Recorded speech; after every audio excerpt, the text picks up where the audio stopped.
საღამომშვიდობის მოგესალმებით მეგობრებო.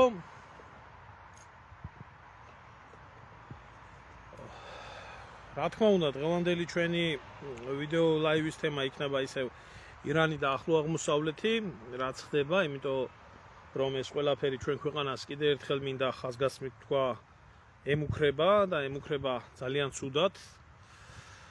რამაც შეიძლება საქართველოში დიდი უბედურება მოიტანოს. თუ რატომ და რისთვის ეს დღეებია არაერთხელ ვსაუბრობ, ვისაც უფრო დეტალურად გაინტერესებთ, არის შეგიძლიათ აქ ნახოთ წინა გადაცემები.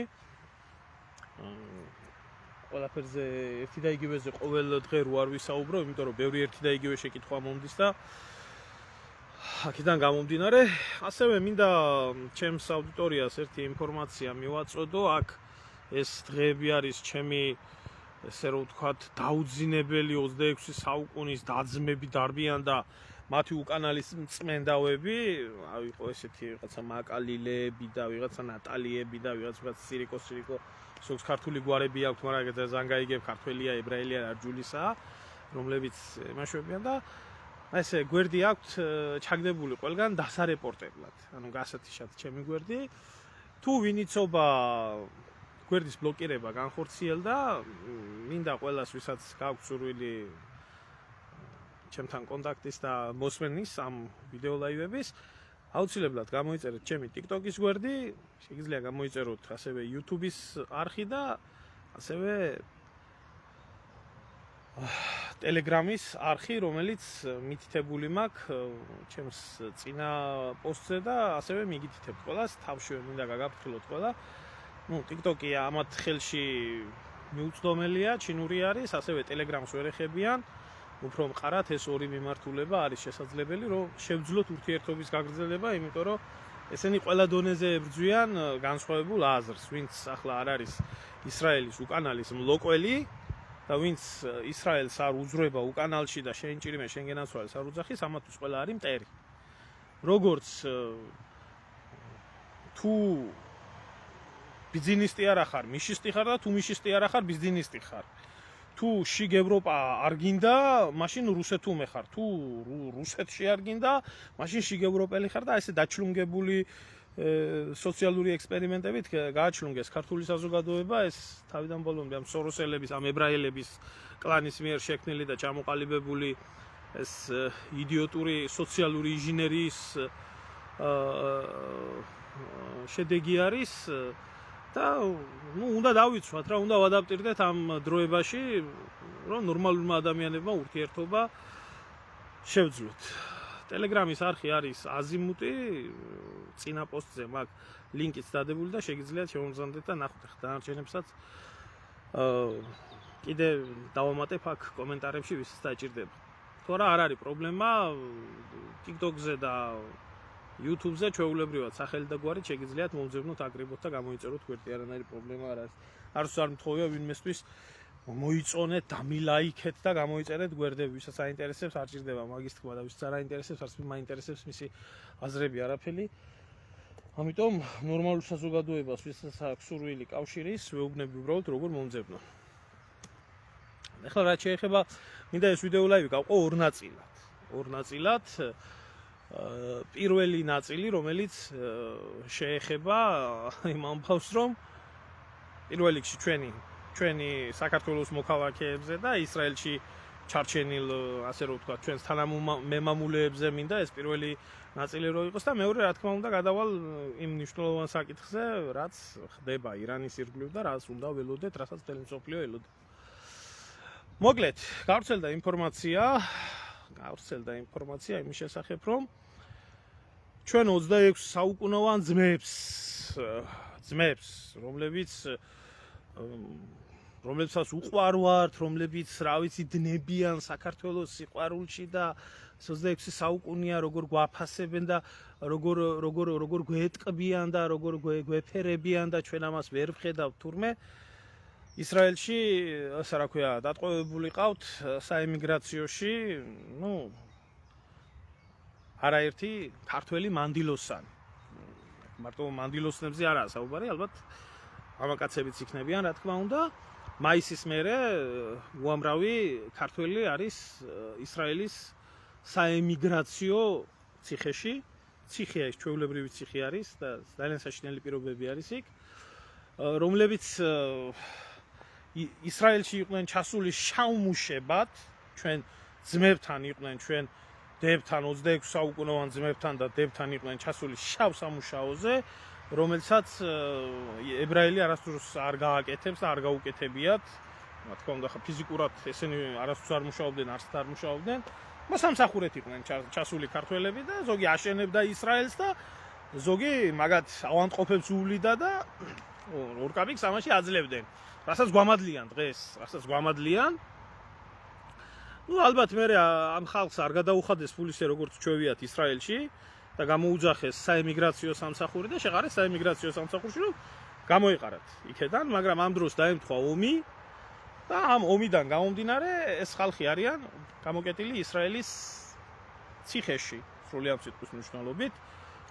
და ამ დროს, როდესაც ჩვენი ძმები და დები ალბათ დაბომბვის ქვეშ ძვრებიან სოროებში არიან შემძრვალები, ეს ხალხი არავის არ ახსოვს. და ყავთ ციხეში მიყრილი, არავინ იცის ხვალზე შეიძლება რა მოხდება იქ, რომელი რაკეტა იქნება ჩამოვარდნილი და ეს ხალხი არც ბუნკერში, არც ერთად არ აყავთ, მაშინ ციხეში გამომწყდეული. მაგრამ ყურს არავინ არ აპარტყუნებს, როგორც ფეხებზე ეკიდათ ქართველები და საქართველო, აი მაგათი მეგობრობის და მაგათი ძმობის და დობის სახე, ნამდვილი ჭეშმარიტი სახე, რა დღეში იმყოფებიან. ამიტომ მინდა აქედან მივმართო ქოცებს, უშუალოდ ბოჭორიშვილს, შეწაკლა, შეუსინდისო, საგარეო საქმეთა მინისტრო. ენა როგორ ცხრამტკაველი გადმოგდებული და რაღაცად რომ მოგაქვს შენი თავი. მიხედე შენი მოვალეობა, საგარეო საქმეთა მინისტრის მოვალეობა და ვალდებულება არის მიხედო საკუთარ მოქალაქეებს. ირანში თუ ვინმე არის დარჩენილი, ირანს არ აქვს ისრაელიდან განსხვავებით იზოლაცია გამოცხადებული, ღია არის საზღვრები და ვინმე შეიძლება გადმოვიდეს. შეუძლიათ უპრობლემოდ გადმოვიდეს, უნდათ აზერბაიჯანში, უნდათ სომხეთში, ღია ირანის საზღვრები. აი, რაც ხდება ისრაელში, ისრაელის ირგვლივ საზღვარი აქ ღია იორდანიასთან. შესაძლებელი არის ისრაელიდან იქნას ორგანიზებული ჯგუფის გაყვანა, ან გაიყვანონ იორდანიაში და იორდანიიდან წამოიყვანონ აქეთ, ან გაიყვანონ ეგვიპტეში და ეგვიპტიდან დააბრუნონ საქართველოში. და ეს არის მე ძაღლიქეთ. გაცრავად. ესე იგი ეს პროცედურა შეუძლია გააკეთოს როგორც ისრაელის საემიგრაციო სამსახურმა, ეს უნდა გააკეთოს ასევე საქართველოს საგარეო საქმეთა სამინისტრო. მაგრამ ამაზე დიდად თავს არასდროს არ იკლავდა არავინ. მით უმეტეს საქართველოს ელჩები და მით უმეტეს საქართველოს საგარეო საქმეთა სამინისტრო, რომელიც დადუმებულია ახლა საერთოდ.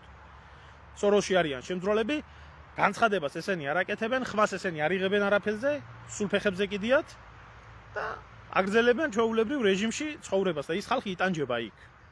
ის ხალხი იქ იტანჯება. ციხეში არიან გამომწყდეულები და კაცშვილი არა მაგათი პატრონი. მინდა მივმართო საქართველოს ელჩს ისრაელში. არ ვიცი ახლა რომელი აგდიხართ მაგ და რას აკეთებთ, საერთოდ რა გიკეთებიათ საერთოდ. რა გიკეთებიათ თქვენ ისრაელში საქართველოს საელჩო რატო არსებობს, მე ვერ ხვდები.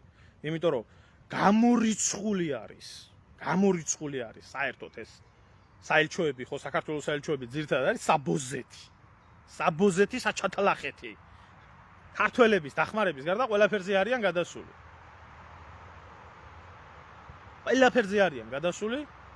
და აქედან გამომდინარე განსაკუთრებით ისრაელში არასდროს არავინ არაფერს არ აკეთებდა.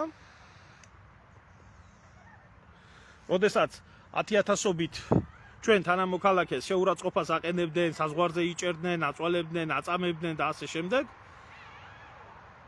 ესენი იჯდნენ და ყავის წრუპის მეც არ აკეთებდნენ არაფერს და ტრაქს არ ანძრებდნენ იქ დაკავებული ხალხის გამოსაყვანად.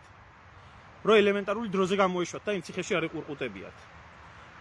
არ ვიცი ახლა ვინ აგდია მისი სახელი და გვარი არც მაინტერესებს.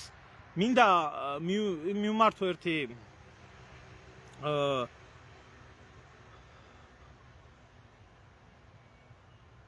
არ ვიცი შემოკარგვა მოღალატეები იმდენი არიან, ყველა არასამთავრობო ორგანიზაცია საქართველოში ეს რა ქვია ყველა მოღალატე არის. ეს კაი გამახსენე, ჩემო ძმაო, ლაშა ჟვანია. ეს უსინდისო და ეს უნამუსო, უტიფარი, აი ჩათლახობის განსახიერება, ეს არაა ქართველი. ეს არაა ქართველი, რო იცოდეთ, ებრაელი არის, დედა ებრაელი ყავს, ებრაელი არის. მე ასეთი განდონის მნახველი არა ვარ, დედამიწის ზურგზე ეს რო არის. არ ვიცი ეს არსება როგორი ელასტიურობის ადამიანი არის, ჯერ იყო და საპატრიარქოში იყო შემძვრალი და საპატრიარქოს იმაში, რა ქვია, ყანდურებთან იყო კუდგადაფსკვნილი და არ ვიცი, შორენასთან და ჭაღმაიძესთან და იმათთან ერთად ჩახუტებული. მერე სააკაშვილის მთავრობაში იყო შემძვრალი და ეკონომიკის მინისტრი იყო და კარგად ცხებოდა და კარგად სკდებოდა სააკაშვილის დროს. მერე წაეთრია და ელჩათეგდო ისრაელში, აი ქოცების დროს. არავის ერთ კაცს ვერ ნახავთ, რომ დახმარებოდეს. და იყო წლების მანძილზე ეს ახვარი, ეს ნაბიჭვარი კაცი იქ ელჩი. მერე ებრაულ ქართულ ძმობას ჩაუდგა იმას და ელემენტარულს არ აკეთებდა ქართველებისთვის იქ. ელემენტარულს. საერთოდ არაფერს დედამიწის ზურგზე. წამოპლაკული იყო, კაისონდა, კაისჭამდა ამ ეგრეთ წოდებულ ქართველ ებრაელობასთან ერთად ძღებოდა, სკდებოდა და ყველაფერს საქართველოს ინტერესების წინააღმდეგ აკეთებდა და ის ქართველები, ვინც იყვნენ იქ ჩასული და უპატრონოდ მიყრილი, ერთი არ გასულა და ერთი არ მოუნახია. მაგ ახვარს, მაგ ვირთხა ადამიანს მაგას. რო იცოდეთ ისე რა. და ახლაც არის რა სადღაც ქართულ ებრაული იმის ძმობის თუ მეგობრობის, რა ვიცი, ჯანდაბაშია, ორგანიზაციაშია და ესე იგი ერთ ტრაქს არ გაანძრევს, არ მივა და არ შეაწუხებს ვინმეს, რომ რამდენი იქნება, ხო, 100 ადამიანი იყოს შეიძლება, ხო, მაქსიმუმ. რომ ავტობუსი გამოყონდა ელემენტარულად ავტობუსში ჩასვან ეს ხალხი და დოკუმენტაცია მოუწესრიგონ და გადაიყვანონ ან ეგვიპტეში, ან იმაში, რა ქვია, იორდანიაში, საიდანაც ევაკუაცია მოხდება. ვიცი ქალბატონო, ვიცი, საერთოდ ახლა აი ეს ცოტა თემიდან გადახვევა გამოდის. აი თქვენ მოსკოვში უნდა ნახოთო, საქართველოს საელჩო როგორია. არც ერთ ქვეყანაში საქართველოს საელჩო. არსად ეგრეთ წოდებული სათვისტომო. არავინ არაფერს ხმას არ იღებს, არავინ არაფერს ხმას არ აკეთებს. მე მაგათი გაკეთებული საქმე არ მინახია. გარდა საკუთარი ფულის შოვნისა. საკუთარი ქვეყნის და ერის ინტერესების ხარჯზე. ვიცი მოსკოვში რაც ხდება, ვიცი რაც ხდებოდა, ჯერ ვიღაცა სვეტნიცკი იყო მაგ, ვიღაცა ივანოვი იყო ქართველთა იმის თავმჯდომარე, ახლა ვიღაცა ცეცხლაძე არის, რომელსაც არაფერი არ გაუკეთებიათ, რეალურად არაფერი დედამიწის ზურგზე საქართველოს და ქართველებისთვის არ გაუკეთებიათ, ყველა ზის, მისთვის სვამს, მისთვის ჭამს, მისთვის გულაობს. ეს არაფერი ერთი წინ არ წაუწევიათ. არ მინდა ამ თემაზე ლაპარაკი. საქართველოს სათვისტომოს რუსეთში რო შეეძლო საქმეები სამშობლოსთვის და ქართველებისთვის გაეკეთებია, იმდენი არსად არ იყო შესაძლებელი. რა ტრაკი არ გაუნძრევიათ მის დღემში და ტრაკს არ ანძრევენ ახლა. ოდითგანვე ეს საგარეო საქმეთა სამინისტრო იყო საბოზეთი, საჩათლახეთი, თავის დროზე შეყრილი იყო ეგრეთ წოდებული წითელი ინტელიგენცია, შევარდნაძის ტრაკიდან გამომძვრალები, ეს ლანა ღოღობერიძეები, ეს დოლიძეები, ეს მთელი ეს საჩათლახეთი, მერე მათი შვილები, საყვარლები, ცოლები, ესენი, ესე სულ აქ იყო გირჩის ცოლი და ისინი იყვნენ დასაქმებული საგარეო საქმეთა სამინისტროში, თუ ვინმე ერთი გადაგვარებული დედამოწყული ქართველი იყო, ყველა მაგ იყო შეყრილი. ნორმალს ვერ ამოარჩევდი იქ. ამიტომ საერთოდ მე არ მიკვირს, რომ აქ საელჩოებში ასეთი ხალხი არის, მაგრამ ამაზე ხმას არავინ არ იღებს. და სხვათა შორის ხმას ასევე არ იღებენ საქართველოში. არ იღებენ ხმას საქართველოში.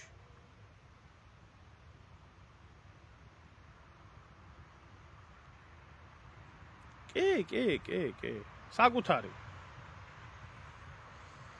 საკუთარი კუჭისთვის და საკუთარი ტრაკისთვის ზრუნავენ უკაცრავად, მაგრამ აქ რა შეიცით ხალხო, აქ მეორე პრობლემა არის.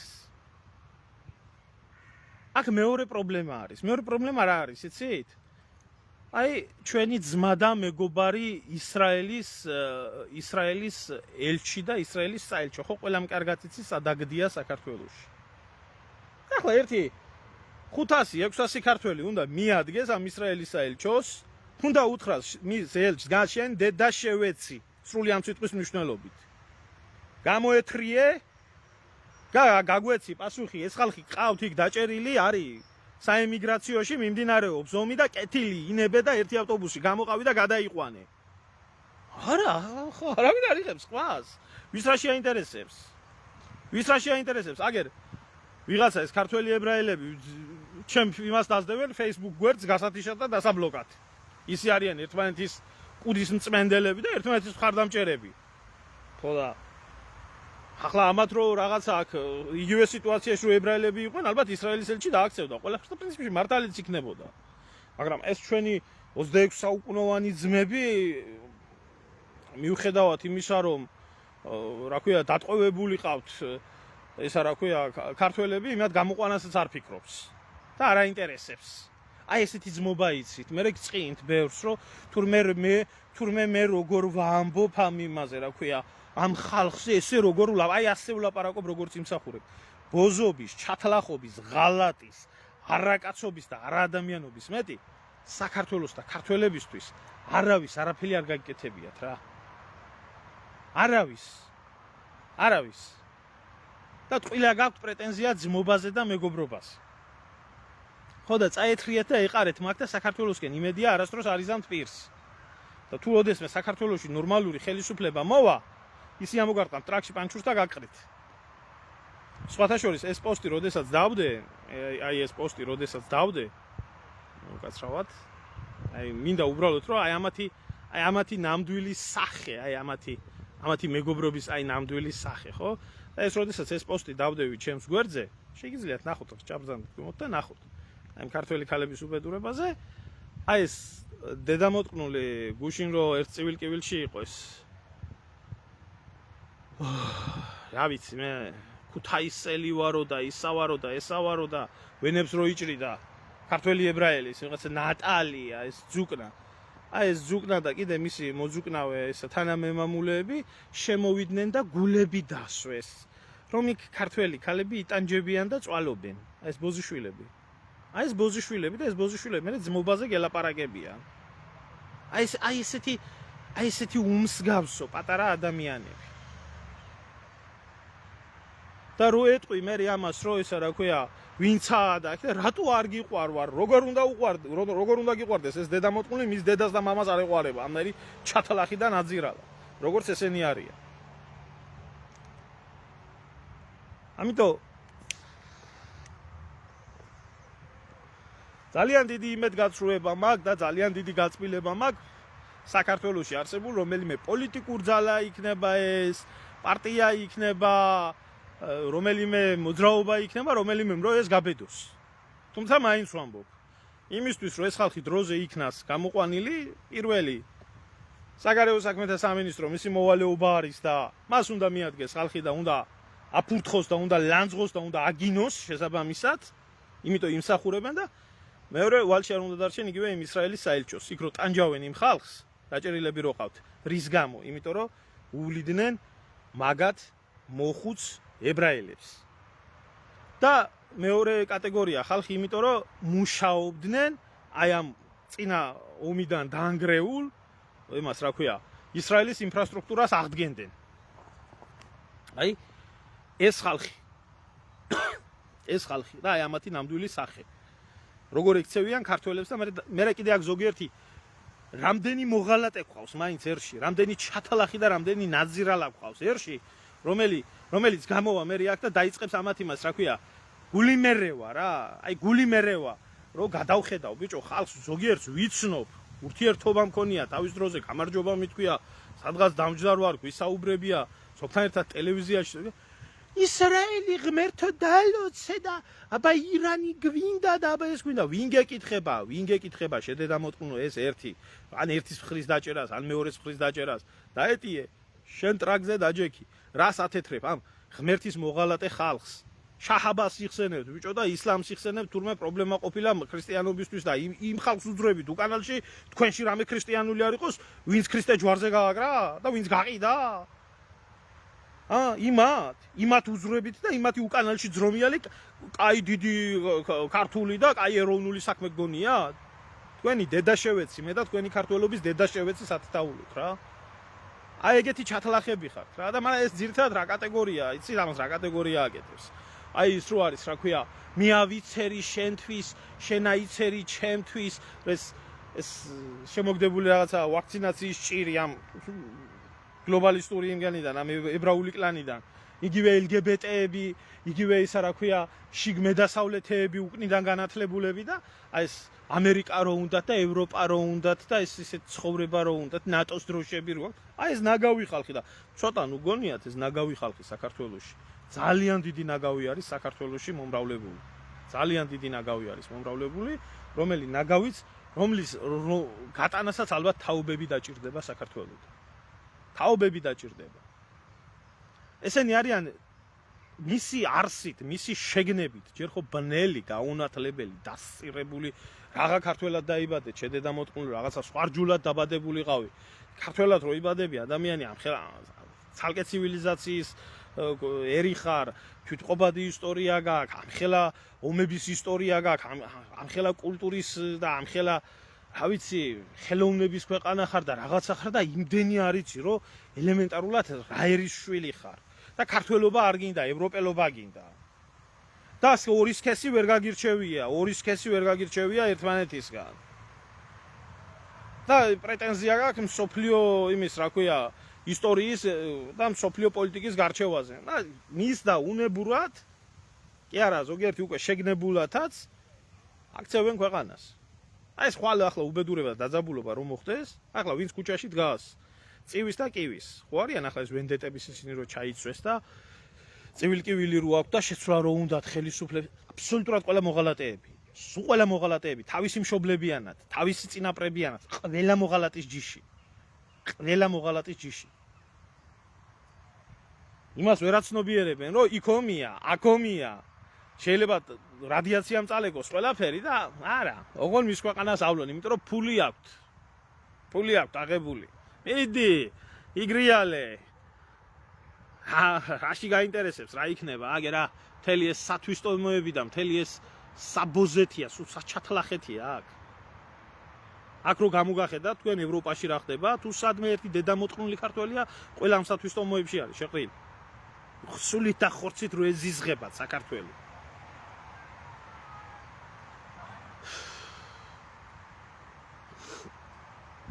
ხმას არ ამოიღებენ. ერთ სიტყვას არ იტყვია. პირიქით. აი, დაჭერილი არის ახლა ეს ქართველი ქალებითა, ბოლო-ბოლო რადიო თავისუფლებამ გამოაცხადა. გამოდით და ამოიღეთ ხმა. რატო არ იღებთ ხმას? ნუ ახლა ჩემო ძმაო ჯერ ლელაკაკულიას დედა შევეცი და მე იმას ვინც უსმენთ და ვისაც იმის ჯერა. ხო? ის არა ნორმალური. არ არის ის ნორმალური, ის არის დებილი. დებილია, ჩამოყალიბებული დებილია. ჩლუნგია. ლელაკაკულია და ისა რა ქვია, მეორე დებილი როა ეს მაკარა რაზმაძე ეს ჩაისთან ერთადო გადაცემა რომ იყავდა. მოწვეული ყავდა ერთხელ ეთერში ომი რო დაიწყო და სოფლიოს ანალიტიკური ცენტრები ვერ ხვდებიან რა იქნება უკრაინაში ახალდაწყებულია ომი და გამოყავს ეს ბებერი ჩათლახი ეს ლელაკაკულია და ხედავ კაცო, ხედავ პუტინს მოკლავენ.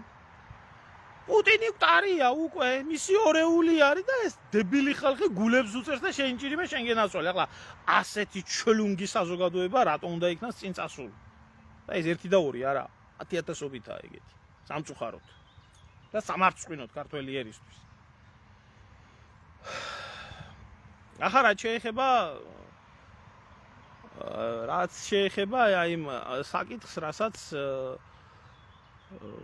რასაც უშუალოდ ადგილზე აი რეალურად რა უბედურება ტრიალებს, სერიოზულად ვისაც აინტერესებს ამ საკითხთან საუბარი, იმიტომ რომ ეს მართლა უზარმაზარი თემა არის, ამაზე ერთი მხრიდან მეორე მხრიდან ვერ ისაუბრებ, უბრალოდ შეიძლება თქვას ადამიანმა ამ მომენტისთვის რა ხდება.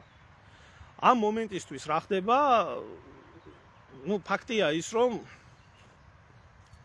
რაღაცა ცოტა პაუზის დამაგვარი სიტუაცია არის. თუმცა ეს პაუზა არ არის. გამომდინარე იქედან, რომ თუმცა ისეთი ინტენსიური დაბომბვები არ არის. აი ისეთი ინტენსიური დაბომბვები არ არის, როგორც იყო.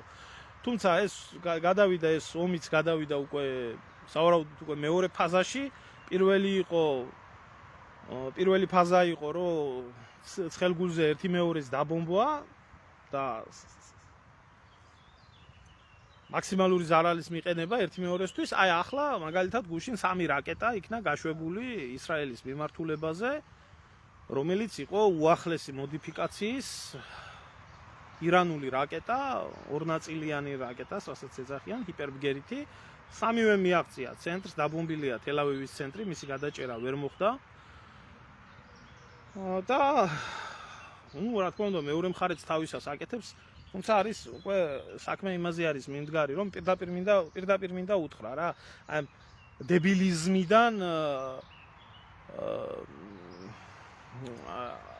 დებილიზმიდან დაცლილ ადამიანებს, ანუ ნორმალურ ადამიანებს. არ ვიცი ჩემო კარგო, შენ ვინახარ და სხვა შენ არ მიგულისმიხარ აშვაშია. დამიწერა აგერ ადამიანმა, რომ ესა ლელაკაკულიასო უსმენსო ხალხი, რომელიც სულ ამერიკას აქებსო და შენ რა შვაში ხარ, არ ვიცი ჩემო ძმაო, არ მახსოვს რაზე იყო ლაპარაკი. აი დებილიზმიდან დაცლილი ნორმალურად მოაზროვნე ადამიანებს მინდა უთხრა. გადადის ოპერაცია სხვა ფაზაში. აქ ბევრს ეგონა ცივილკივილი, ის რომ ირანი განადგურებულია, ირანს უკვე ხელმძღვანელობა არ აყავს, ირანის ეს, ირანის ის, ასე იყო ატეხილი. ერთი ცივილკივილი. ახლა მე მინდა ერთი რაღაცა გითხრათ. თუ ეს ომი ორი კვირა მაინც გაგრძელდა ასე. აი როგორც მიმდინარეობს. აი პირდაპირ გეტყვით, ორ კვირაში როგორც სახელმწიფო ისრაელი აღარ იარსებობს. და რას გულისხმობ? ახლა ვიცი რომ შეიძლება ამოჭრან, გადმოჭრან. ისრაელს უბრალოდ არ აქვს იმის რესურსი, ხანგრძლივი ომი აწარმოოს. არ აქვს მაგის რესურსი. პატარა ქვეყანა, პატარა ტერიტორია, რა თქმა უნდა აქვს უაღრესად მაღალ დონეზე შეიარაღებული ძალები აყვანილი, განსაკუთრებით სპეცოპერაციების დონეზე და ავიაციის დონეზე, რა თქმა უნდა აქვს, მაგრამ ერთი არის სპეცოპერაციები და მეორე არის ხანგრძლივი ომი. ომი, რომელიც ერთი მეორის გამოფიტვაზეა. ასეთ შემთხვევაში ასეთ პატარა ქვეყანას არც ადამიანური, არც ბუნებრივი, არც ტექნიკური რესურსი არ გააჩნია. მით უმეტეს, როდესაც იმერეთის ხელა ტერიტორია შეიძლება ცოტა დიდი. აი რო წარმოვიდგინოთ. ხო? არ აქვს უბრალოდ ამის არც ადამიანური და არც ბუნებრივი რესურსი. თან როდესაც ეს პატარა ტერიტორია არის მუდმივი დაბომბვის ქვეშ. აი ამათი რკინის ფარდარკინის გუმბათი, ამერიკული ტედები, ესენი ვერ შველის ჰიპერბგერითი რაკეტები უკვე ისეთი ერა დადგა, მეოთხე თაობის ომები ერა დადგა, როდესაც ჰიპერბგერითი რაკეტების გამოყენება ხდება. ჰიპერბგერითი რაკეტების დამჭერი ანტისარაკეტო სისტემა, ერთადერთი რაც შეიძლება ჩაითვალოს ახლა რაცა, ესაა ამერიკული ტედი, რომელიც არ არის გარანტია იმისი, რომ მოახდენს ჰიპერბგერითი რაკეტების გადაჭერას. რასაც ახდენს, რასაც ვერ ახდენს. და მერე ნებისმიერ დანადგარს, ნებისმიერ სისტემას გააჩნია თავისი რესურსი. როდესაც გაისვრის ავტომატი ამდენ ტყვიას, ის უკვე აღარ ვარგა. ყუმბარდყორცნი გაისვრის ამდენს, ის უკვე აღარ ვარგა და მით უმეტეს ისეთი მძლავრი დანადგარები, რომლებიც ასეთ მძლავრ ანტისარაკეტო ფარს და ანტისაჰაერო თავდაცვას უზრუნველყოფენ, მათი რესურსი არის ძალიან დაბალი. როდესაც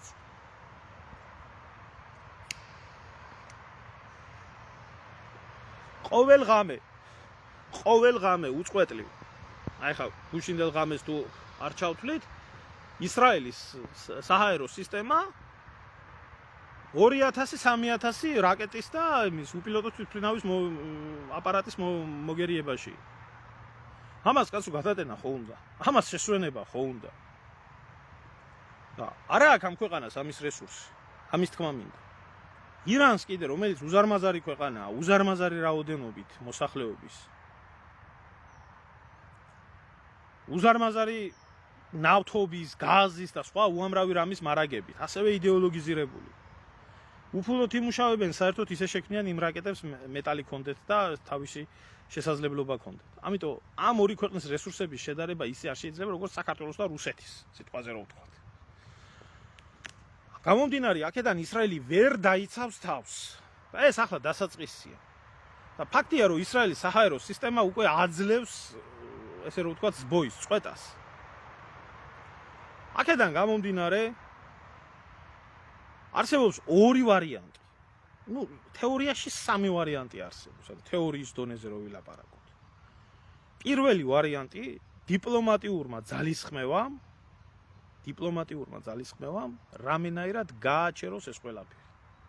გაჩერდეს ერთი მხარე და მეორე მხარე. და ეს მიცემს დიპლომატიური მხარე მიცემს ამოსუნთქვის საშუალებას.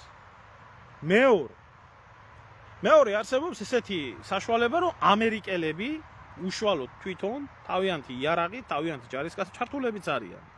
არიან ჩართულებიც და არა მარტო ამერიკელები, ფრანგებიც ჩართულები არიან, ბრიტანელებიც ჩართულები არიან, მათი სადაზვერვო სამსახურები და მათი ახლა ისრაელს იცავს ჩათვალეთ, ისრაელის გარდა ისრაელის ცას იცავს კიდე 4 ქვეყანა. საფრანგეთი, ბრიტანეთი, ამერიკის შეერთებული შტატები. აი ეს იცავს და ჯერჯერობით ეს აჩერებს ამ ყველაფერს.